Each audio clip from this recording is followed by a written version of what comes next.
On behalf of my colleagues in the National Educational Psychological Service and the Department of Education and Skills, I would like to welcome you to this webinar on returning to school following COVID-19 school closure. My name is Eileen Dwyer and I'm an educational psychologist with NEPS based in the Blanchardstown office in the Dublin region. I will be presenting this webinar along with my colleague Teresa Tierney from the Wexford office.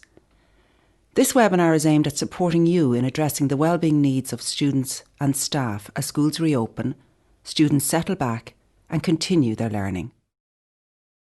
It is also aimed at supporting the wellbeing needs of children, young people and school staff working in all settings, including special schools and classes. While all the principles, practices and activities in this webinar and accompanying toolkit are suitable for all students, the NCSE will have available additional materials and supports for students with special educational needs. The focus of this webinar is wellbeing, and we share with you best practice approaches in supporting wellbeing needs, particularly during challenging times. Alongside this webinar, we have developed a toolkit in which you will find activities, guidance documents and a reference which we hope will assist you.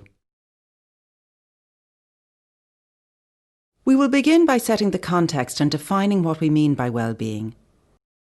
Then we will present findings from research about how to promote well-being and resilience and recovery during and after difficult times. We will also present a suggested framework for protecting and promoting the well-being of students and staff. We highlight key existing school structures and suggest ways which you could use them to inform your well-being planning and delivery when schools reopen and into the future. We move to preparing for school reopening, looking first at staff well-being and then moving to actions schools can take to ensure that they are as prepared as possible. We then discuss how you can help students to settle back to school. This includes ideas for activities to do with students and ways of being with students which will promote well-being and recovery. Next, we focus on the needs of students with special or additional educational needs and outline key principles for this work. After that, we introduce strategies on learning how to live with uncertainty. And then we outline the psychological first aid model, which is a tool that can be used when talking to people in distress. Finally, we'll go through the content of the toolkit. After a long school closure due to COVID-19, we are now moving towards school reopening. While there is positive anticipation about returning to school, we are still battling the COVID-19 virus, and there is understandable anxiety and concern. Processing what we have been through and planning for reopening requires us to take stock of where we are emotionally as adults, and then look at how best to move forward to support the students in our care. Wellbeing can mean different things to different people, and all of those meanings are correct for that person. But having a shared understanding of well-being can help us understand others' perspective of well-being, and therefore, as school staff, can help us support our own and our students' well-being. NEPS and the Department of Education and Skills adapted this definition from the well-being definition of the World Health Organization, and it is included in the department's Wellbeing Policy Statement and Framework for Practice, which can be accessed on the Department of Education website.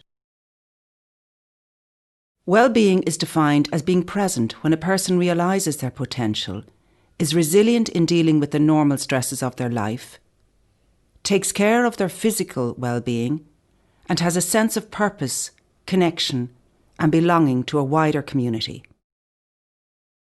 It is a fluid way of being and needs nurturing throughout life. School closure has challenged us all, adults, children and young people in many ways, and particularly our sense of well-being. We are in essence going through a critical incident, which very few, if any of us, anticipated. The only difference in this case is that the experience is both local and global. This means that while not directly comparable, we can look at international research and see how this can help guide us. As our colleagues in the UK have said, COVID-19 is unlike anything that has happened before. Life hasn't simply been put on pause. We can't just press play and expect things to pick up from where we left off. Too much has happened in the interim. Children and young people are returning to a changed reality that remains in flux. So we need to allow for and plan a period in which we explore together with parents and carers and children their experiences of lockdown. Our intention is that this webinar and toolkit will help teachers and other staff in the school in planning for reopening, settling in, and continuing learning in a way that promotes well-being, recovery, and resilience. Let's look at some research. Firstly, the impact of COVID-19, and then international research on the impact of trauma and how we can promote resilience after traumatic events.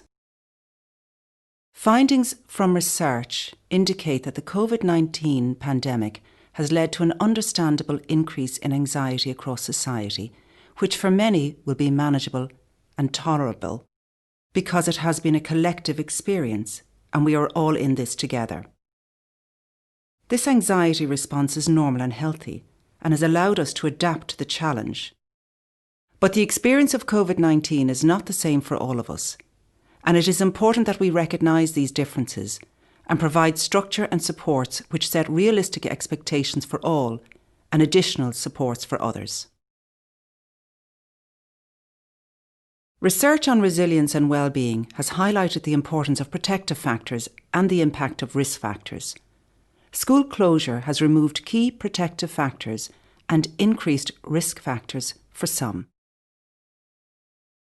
The research shows that the impact of living through a major emergency, such as COVID-19, can result in negative effects, neutral effects, or positive effects.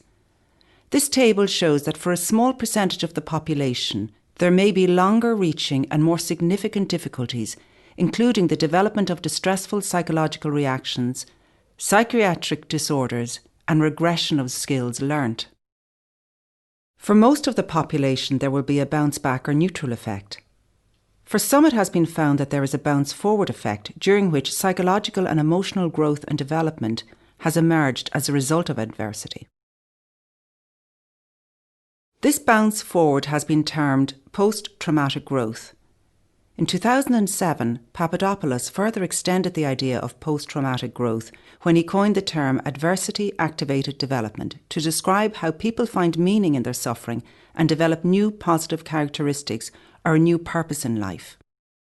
He said, "It is remarkable to see the dignity and resilience of the human spirit triumphing over the most appalling conditions of degradation, helplessness, humiliation, injury, and loss." The reality is that the COVID-19 journey has been difficult for some, but has provided the opportunity for many to find that they had more resilience and were able to offer their skills as well as discover new skills to support each other and the communities in which they live. This includes children. The research advises a response that provides a psychosocial support aids the transition to normal life again. A psychosocial response also promotes recovery for those who experienced negative effects of the pandemic. We will now look at the work of Hobfall, who advises a framework for a psychosocial response. In 2007, Hobfall et al. Identified 5 principles of psychosocial response at early to mid stages after traumatic event to aid resilience and recovery. These 5 principles act as protective factors to protect and nurture well-being and return to normalcy in the aftermath of an emergency situation. The 5 principles are creating a sense of safety, calm, connectedness, self and community efficacy, and hope. I will now talk through each of these principles in more detail. By safety, we mean making others feel that their needs and the needs of those they care about will be met now and in the future. For example, when children and young people return to school, it's about them feeling protected from harm both physically and psychologically, and that those around them will also stay safe.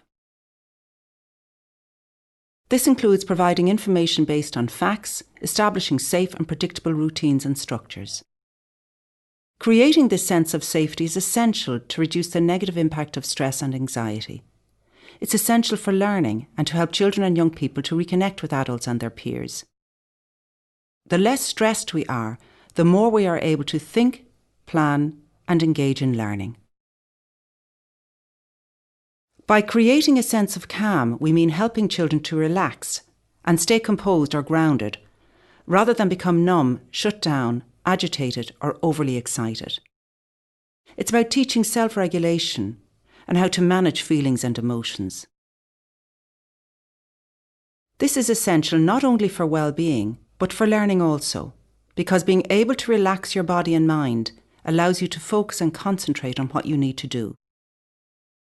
The more regulated and calm we are, the more we are able to plan, engage in higher order thinking, and learn. Being calm also reduces the negative impact of stress on our mind and body. By creating a sense of connectedness, we mean nurturing relationships with others, those who understand you and support you. This is important because the restoration of school communities is central to recovery, providing a connection back to a key social group in the lives of children and young people. Rebuilding connections and relationships with teachers, school staff and peers will be fundamental in providing a basis for readiness to learn. School staff can provide a secure base to challenge and prevent the development of negative cognitive patterns. Connection is much more important than the absence of its threat and can support people through challenging times. By creating a sense of self and community efficacy, we mean instilling the belief that you can do what you need to do, manage challenges, and handle tough times. Hopfall's work referred to collective efficacy, which he described as the belief that the community you belong to can do what it needs to do to take care of its member and thrive.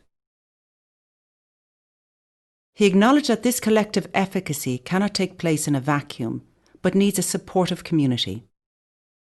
In this webinar, our context is school communities, and therefore we have adapted Hopfall's principle to reflect this.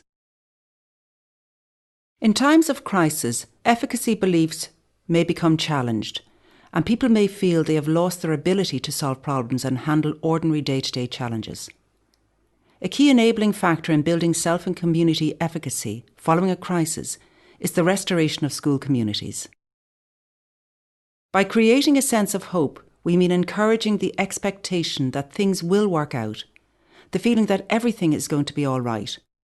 Hope can include a belief that others will be there to help us also. This is important because hope is critical for learning. It underpins the motivation needed to achieve goals, both in the short and long term. Reconnecting with school can reignite hope and purpose for many children and young people and the broader community. The media, schools and community can focus on positive goals, building strengths and telling individual stories and rebuilding connections and hope. Additional information on each of these 5 principles can be found in the Toolkit.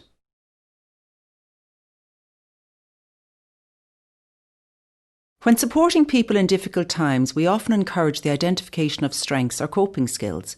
The same is true of school systems. While we have all had to come to terms with new ways of working since school closure in March, there are systems that we have used and will continue to use to foster well-being, resilience and recovery. A strength of our school system has always been school staff-student relationships.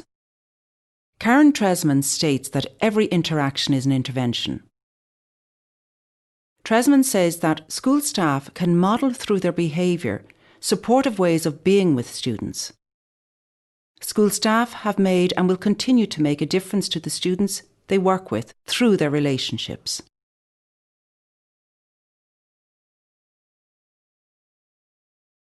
As well as teachers' personal and professional qualities, we also have existing management, special education teachers, special needs assistants, school self-evaluation, and critical incident team structures. Many schools now have student support teams. Some schools will also have homeschool liaison and school completion supports. It may be helpful for you as a school community to consider how existing structures can be used to develop support at a whole school level, as we may not know who has been most impacted by the school closure during COVID-19. Consider how these structures can also be used to monitor and plan for those students with known additional educational needs and those with emerging additional educational needs. Many aspects of the curriculum provide opportunities for nurturing and promoting well-being. You will find examples of these in the Toolkit.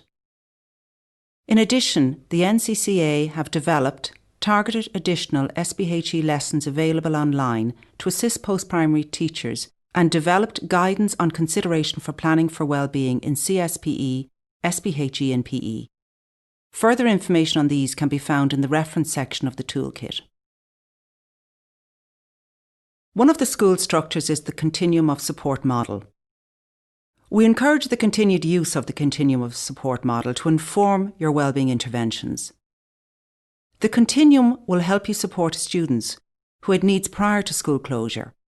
However, it can also be now used to support students who may have difficulty with transitioning back to school because of adverse experiences during school closure, such as bereavement, or simply those who lacked structure at home and are out of practice with routines and rules.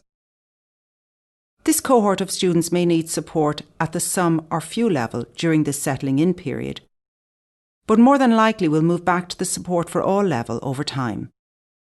It is important that the focus on return to school and settling in is at a whole school level, because we may not know who has been most impacted by school closure during COVID-19. The school can think about what at a whole school level it can do to promote well-being, resilience and recovery. We might then think, what additional supports might some students need to be able to recover? Are there individualised approaches that we could adapt for some students who need extra support? Let's think about how we can best be prepared for reopening our schools. We can predict that all students, staff and families will experience a broad range of thoughts, emotions, sensations and behaviours. This is understandable and normal given the variety of experiences people have had.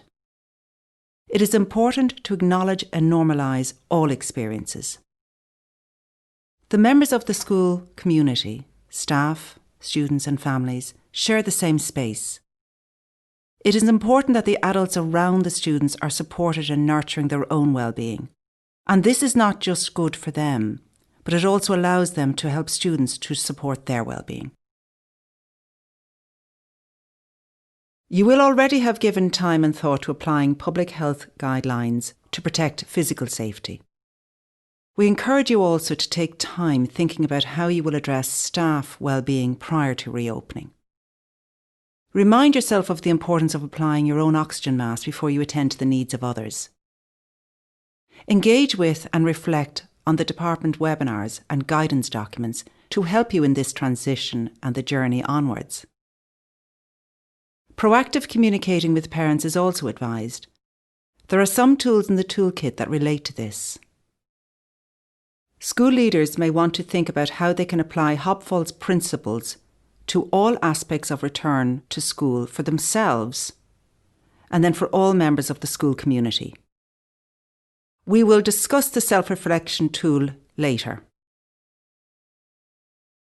This is a self-care tree that visually represents all that you need to remember to ensure well-being is being addressed for school staff.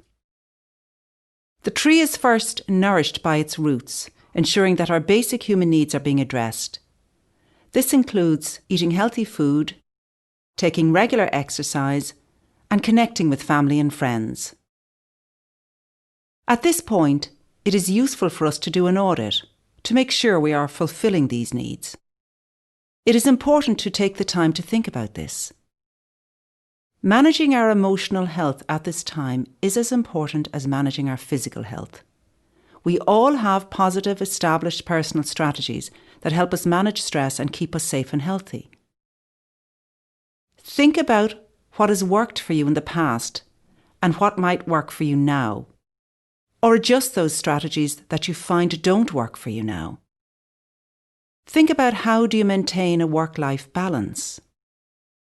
Make sure to safeguard, or if necessary, establish new behaviours and routines that help you to stay safe and healthy. The upper part of the self-care tree is particularly helpful as school reopens. Let us think about self-awareness. Firstly, how are you feeling? What are your needs at this time? Be realistic about what you expect from yourself and others. Let's think about a healthy work-life balance. Are you spending too much time thinking about work? Or have you switched off from work and concerned about your ability to ever get back? What would help you get the balance now? Consider your boundaries. What will keep you safe psychologically, physically, and emotionally? Encourage and develop supportive relationships at work. This includes peer support and protecting time for checking in with each other. Allow time for reflection. What do you need to ensure that you are emotionally and psychologically safe? How can this be achieved? There also needs to be clear and effective lines of communication between management and staff and between colleagues. This helps to promote a sense of safety and security. A copy of the self-care tree is available in the Toolkit, as well as a 50 ways to take a break resource. You might consider displaying these in the school and checking in to see how you are doing. Spectrum Life is now the support service for staff that can be accessed through the website listed here. The PDST website has excellent resources for staff wellbeing. Gathering and displaying this information in your school staff room may be helpful.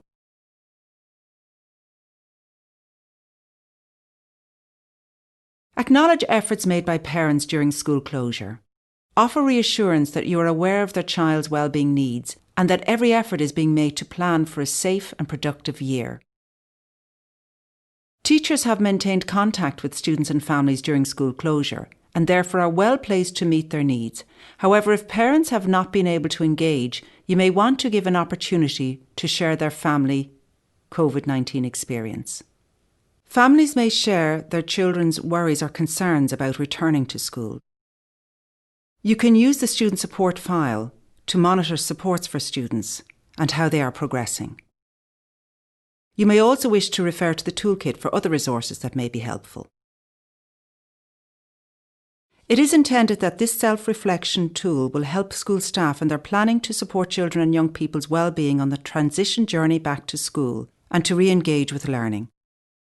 By reflecting on the statements, school staff can identify their own key needs and strengths. It is acknowledged that needs will be identified, and staff can revisit the self-reflection process over the course of the school year to reassess their strengths and needs. There are also activities in the Toolkit that may support school staff to address an identified need. I will now hand you over to Teresa Tierney. So, once you have considered getting ready to reopen, you may want to consider how you will continue to promote wellbeing during the settling in phase and throughout the next academic year. When the new school year starts, we suggest the adoption of these key ideas. First, there is the idea of slowing down to catch up. Within this idea of slowing down to catch up, it is advised that there is a focus on establishing the routine and structure of school, especially for younger students or those transitioning. Teachers should also plan to establish or re-establish relationships and then revisit learning strategies and skills. By doing this, you will prepare the ground for future learning and catching up. A sense of urgency about returning to the curriculum is natural, and it would be easy for teachers to get caught up in student stress and vice versa. While some students and indeed classes may appear ready to catch up on lost time, it is likely that spending some time on settling the students and getting the students ready for learning will yield positive outcomes in the longer term and minimise the risk of student-teacher stress. We suggest that student support teams and subject teachers review plans after the settling in period to see what is working and where supports are needed.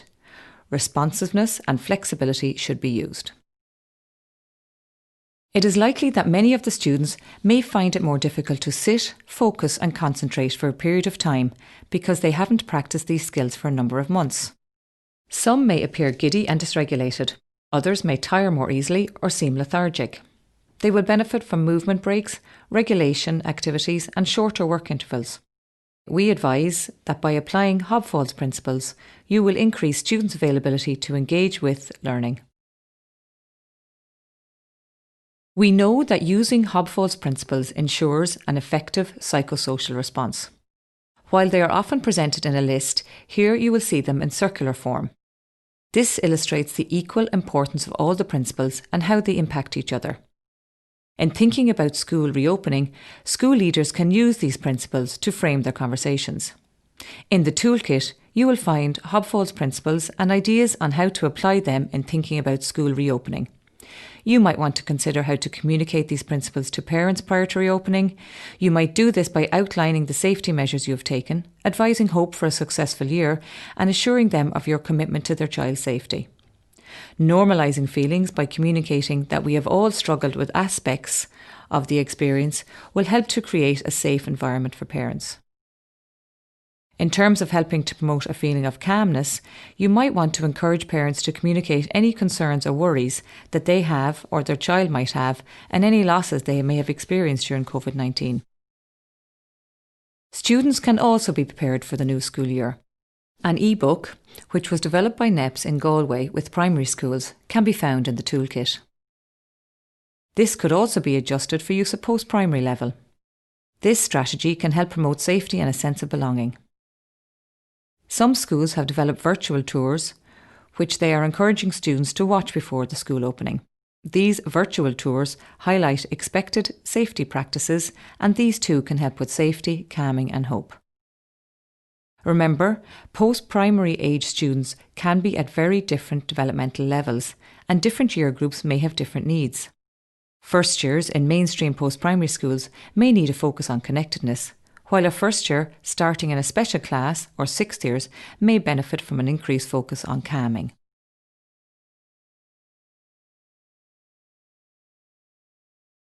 Let us have a look at a suggested format for an opening session. Tips on talking to students about school closures and a My COVID-19 Experience activity can be found in the NEPS Toolkit. While it may seem obvious both for ourselves and the students, we need to balance health and safety regulations with psychological health.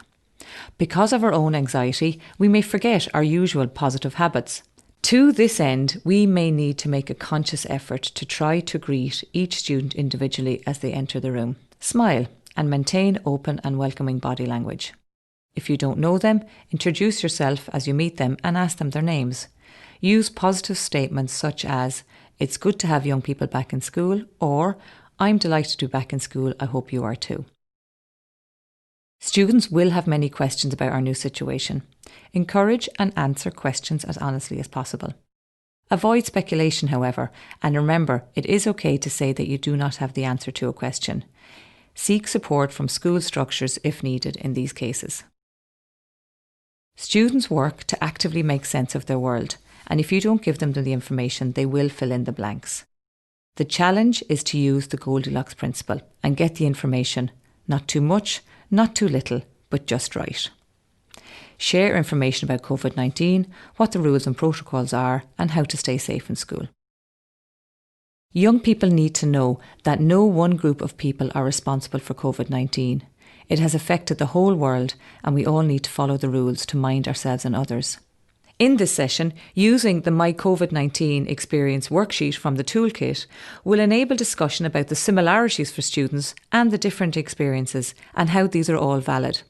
You can extend this activity creatively by integrating it into an art, music or drama class. In order for students to have a sense of control over events and help the development of self-efficacy, you could use this session to involve young people in safety measures and the promotion of such. Even though the rules may be decided by school management and the HSE, students can be asked for ideas about how to get compliance or buy-in. For example, they may decide where best to position the hand sanitisers or devise posters to display rules. You can ask the students to think about what they can do as individuals and as a group to help themselves through this time. Brainstorm this and chart the responses.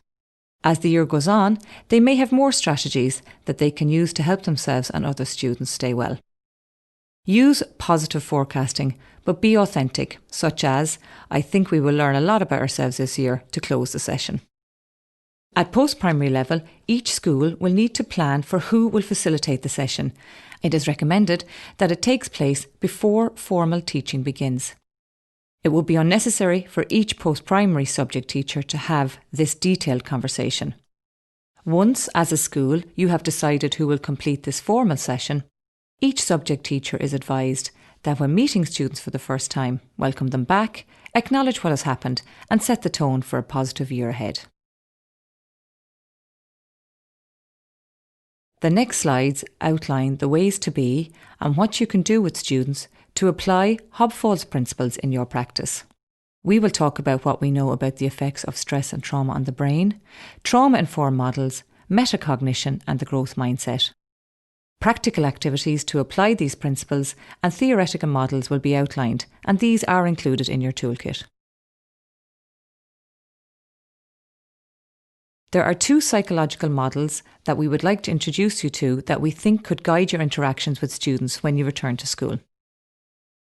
These trauma-informed relational models will help you to put the 5 principles into action. Trauma-informed approaches promote resilience for all and enable recovery for some and few, and therefore they are useful approaches in a time such as this. The models are the PACE model of Dan Hughes and the Regulate, Relate and Reason model of Bruce Perry.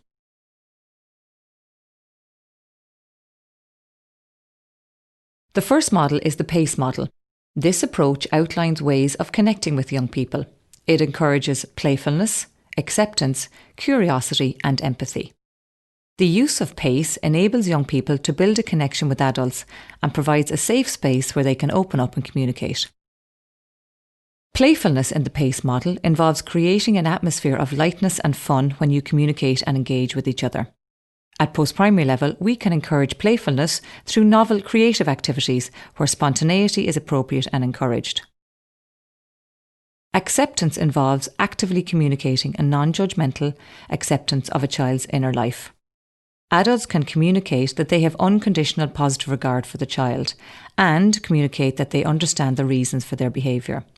If necessary and the behaviour is problematic and there is a need to correct a child or young person, an adult might say, I can see that you are hungry and want to get your lunch and that you don't want to wait for the person ahead of you to move, but it's not okay to push past them. We can accept the way they communicate without agreeing with it. In this way, adults can communicate that they have unconditional positive regard for the child, but the behaviour is the issue. Curiosity involves wondering about the young person's experience. The adult can convey that they are trying to understand the young person. This increases the chance of the young person opening up without fear of being judged. When adults are curious, they are interested in what has happened to the young person rather than what is wrong with the young person. They ask questions such as, I wonder if. Empathy involves actively showing the young person that their feelings and thoughts are important and that the adult is travelling with them in understanding. The adult is present in the moment and can understand and experience the events with the young person. Dan Siegel introduced the idea of the upstairs and downstairs brain as a way to talk about how the brain works. Using the metaphor of a house, the brain is built from the bottom up and is the brainstem at the bottom that provides the basic foundations for behaviour. The downstairs brain is sometimes called survival state. It focuses on staying safe and controls our fight, flight and freeze response to stress and trauma. Trauma, chronic stress and worry leaves our downstairs brain in charge. The upstairs brain is where all of the higher functioning processing happens, and it is also known as the thinking brain.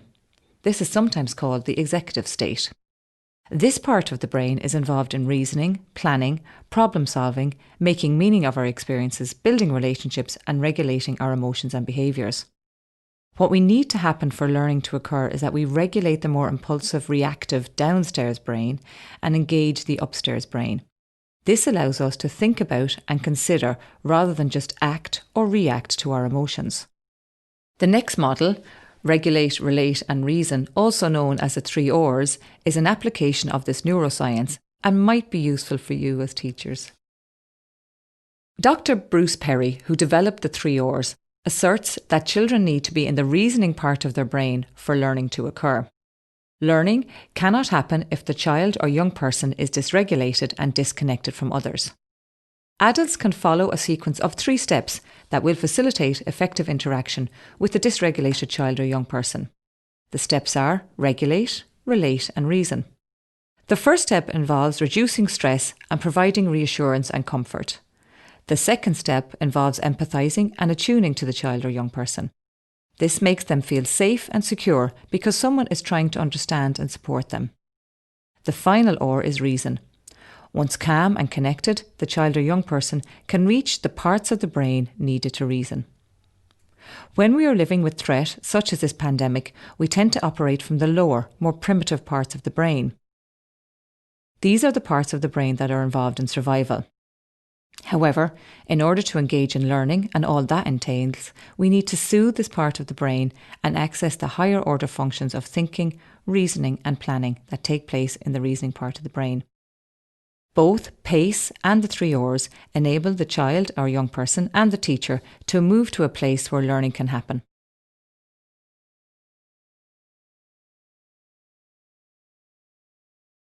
Once the relationship has been re-established, we can move on to learning together. Metacognition refers to our understanding of the processes involved in our own learning. Students have been out of the classroom for a while and will benefit from revisiting the processes involved in learning.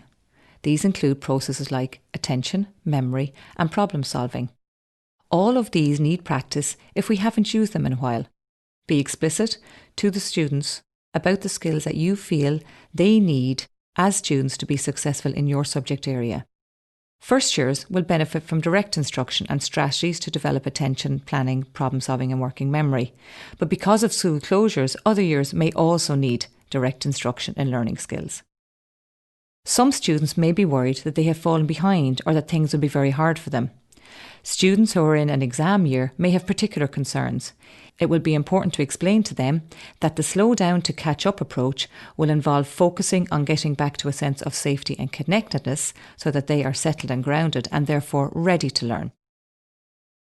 They may be worried that previous good learning habits have been lost or there is less time to catch up. Teaching them about metacognition could lessen this concern. Some classes, led by the subject teacher, spent on learning to learn techniques such as setting targets, memorisation techniques and study skills would be helpful. The growth mindset model of learning by Carol Dweck is another model. This emphasises that talents and abilities are not innately fixed and are developed by effort.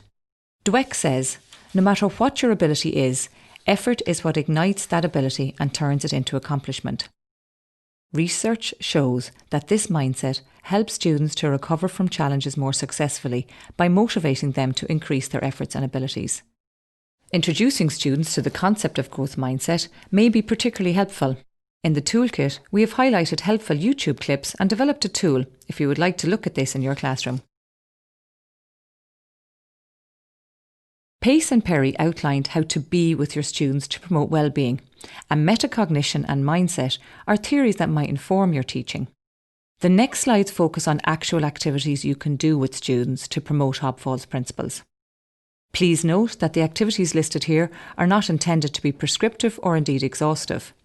They are described here and outlined in the toolkit in the hope that they will be of assistance to teachers in the busy planning period. At post-primary level, leaders should consider how these activities can be spread across the school day and week. It is tempting to consider activities known to promote well-being solely in the SPHE or guidance realm. However, many of these activities can and should be adjusted to subject areas. Well-being is everyone's business. When well-being approaches and activities are integrated in subject areas, it becomes part of the school culture, and children and young people receive consistent messages across the school day. While listening to these activities, you might want to consider how you, as a subject teacher, could use these or adapt them in your subjects. In deciding what additional activities to use, we suggest that schools build on existing good practice by auditing what activities they usually do and activities that worked well during school closures. Ideally then, you will align these with Hobford's principles and identify gaps in practice. At this point, you may want to stop and review the NEPS Toolkit activities and indeed any resources that you have access to and determine how to shape your school's response. Students will be returning to their school under a new set of safety guidelines after a prolonged period of school closure. We can help them with this by ensuring they know what to expect by giving a clear outline of the structure of the day. We can involve them in setting the rules for how they treat each other and point out the visual supports in the school, such as posters and floor markings. As you will recall, we have already suggested that schools arrange a time and space which enables students to tell their lockdown stories. While we know that students will have had different experiences during school closure, research tells us that it is important to take time to connect with students and share their experiences. We are calm when our emotions are in check. This is known as being regulated. Regulation refers to our ability to bring our body to a calm and focused state where we are ready to engage socially, emotionally and cognitively. Louise Bombert, who has done a great deal of work in this area, explains that as babies we are born with some mechanisms to self-soothe, for example the sucking reflex. This is called autoregulation. In interaction with our parents, we learn to co-regulate. For example, when a parent rocks a baby or speaks to them in a lilting tone, they are soothed. Finally, we learn to self-regulate, which is to use our own mechanisms and strategies to calm our bodies. Sometimes for students, co-regulating with their teachers is a necessary step to developing their self-regulation. Emotion coaching, which is helping children and young people to identify their emotions and linking it to the situation in which the emotion arises in order to develop control over these emotions, can be helpful with this. Activities that help develop a sense of calm include recognising feelings, breathing exercises, guided relaxation, visualisation, mindfulness activities and movement activities. For recognising feelings, you might like to complete the NCCA activity, How are you in this topsy-turvy time? Sample breathing exercises which can help ground us can be found in the toolkit, as well as a NEPS relaxation activity which is also available online. The PDST have a range of resources including meditations in their teacher self-care section, many of which might be suitable for senior cycle pupils. You could look through these and check which might be suitable for the age group with whom you are working. Remember that different types of regulation activities can help develop self-regulation. There are what is known as up-regulation and down-regulation activities. Some over-responsive students can become overstimulated. They require down-regulation. Others are less responsive and benefit from up-regulation or alerting activities. Star jumps and resistance activities such as pushing against a wall are examples of up-regulation, whereas a mindfulness activity is an example of down-regulation.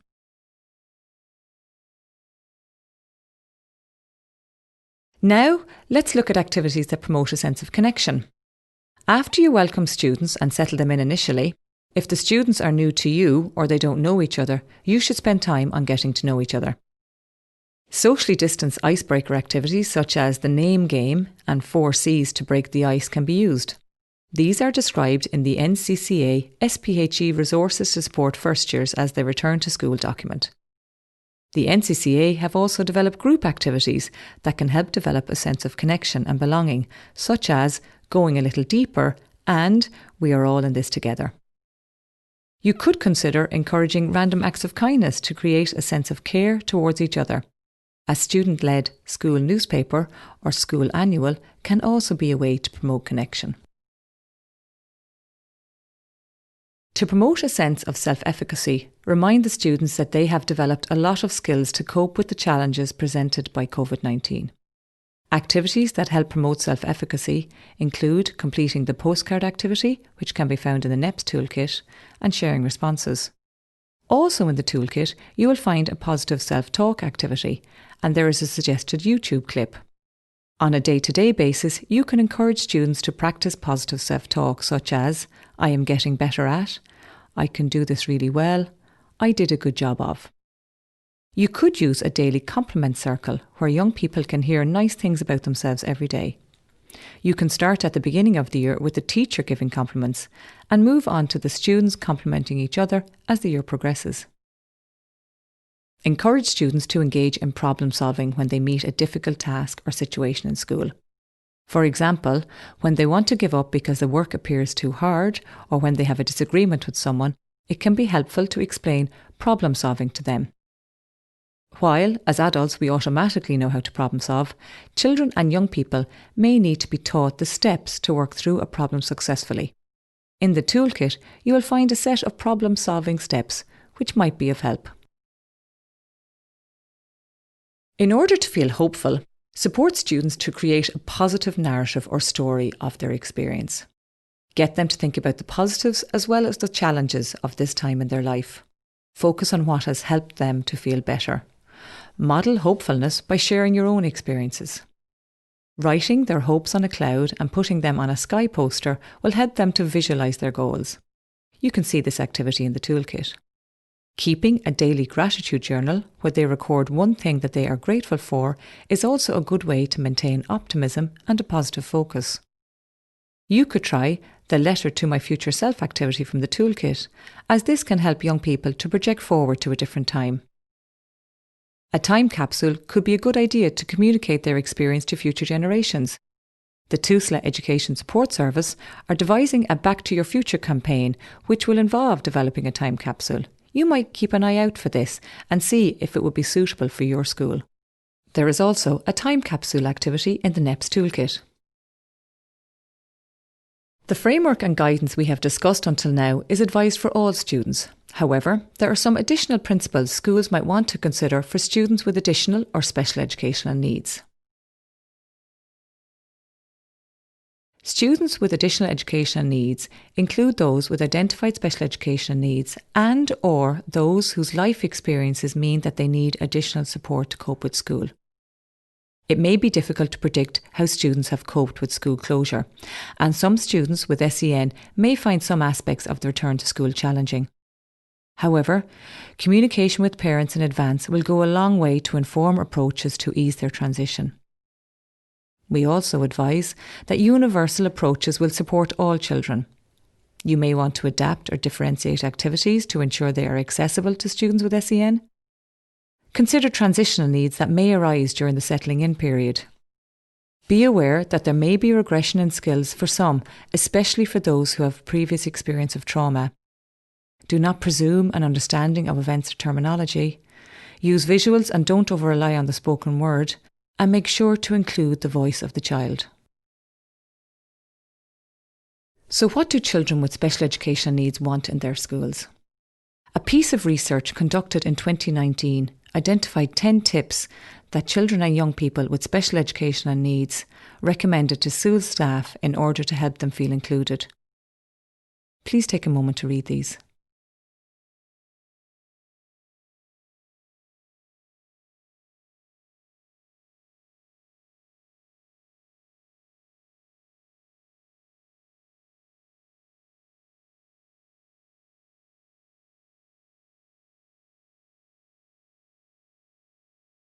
Interestingly, their responses could easily be reclassified into the 5 psychological principles proposed by Hopfall. There are a number of additional sources of supports available to schools. gov.ie/back to school has information and supports for getting schools reopen and students back to school. Education.ie also has a dedicated COVID-19 section, and the NEPS webpage also has helpful resources. For students with special educational needs, the NCSE are currently developing resources to support children transitioning back to school and children transitioning from preschool to primary school. They will be available shortly on the NCSE website. As I Am, the Autism Charity, have a dedicated COVID-19 section, which has a range of resources, webinars and information which will help young people and their families. The Middletown Centre for Autism has courses and information which can assist in supporting young people, their families and their teachers. The TUSLA Education Support Service has a range of resources and information. They are also developing a plan to support young people who are most vulnerable and most at risk of disengagement, and plan to launch a communications campaign to promote return to school. There are many unknowns in the current situation, and here are some helpful strategies to help us to manage the anxiety that arises from this. The following strategies may help us in this time. Identify what you can and cannot control. For example, we know what actions we need to take to keep ourselves safe. The visual on this slide illustrates what is in our control and what is not. Explore your need for certainty by introducing novelty, new experiences and changes in your lifestyle choices. Practice acceptance. Learn to tolerate uncertainty by practicing self-regulatory strategies to cope with the emotions that arise. This could include practicing mindfulness, doing exercise, using distraction, and practicing acceptance. Reduce anxiety and stress generally, and take opportunities to shield yourself from trauma. For example, be careful about too much news and social media usage. Take pleasure in the present. Practice gratitude and the activities you can engage in. Work with your strengths. Over this academic year, there may be distressing times for school communities, for example, local outbreaks of COVID-19. At these times, it may be helpful for teachers to have a structure they can follow to support pupils, parents and each other. An example of this structure is the psychological first aid approach, which has been endorsed by the World Health Organization. The psychological first aid approach is detailed in the NEPS Toolkit in a document called Listen, Protect, Connect, Model and Teach. As you have heard throughout the webinar, a toolkit has been developed to assist schools. The toolkit comprises a combination of NEPS developed materials and information collated from other acknowledged sources. It also provides information on psychological theories and models, practical activities and strategies that promote natural resilience for all and recovery for those with additional educational needs. It is designed as a wellbeing resource at the whole school level to be used to plan for the return to school, to help children and young people settle back to school and to support all to reach their potential in their learning. Over the course of this academic year, NEPS will continue to share resources, including a modular course on wellbeing and resilience. So, as we begin this school year, we will finish with the words of Nelson Mandela. Our human compassion binds us to one another, not in pity or patronisingly, but as human beings who have learnt how to turn our common suffering into hope for the future. Thank you for listening. We would like to thank all those who helped to develop this webinar. And finally, we would like to wish you all the best for the coming year. We are still in this together. Go raibh maith agam.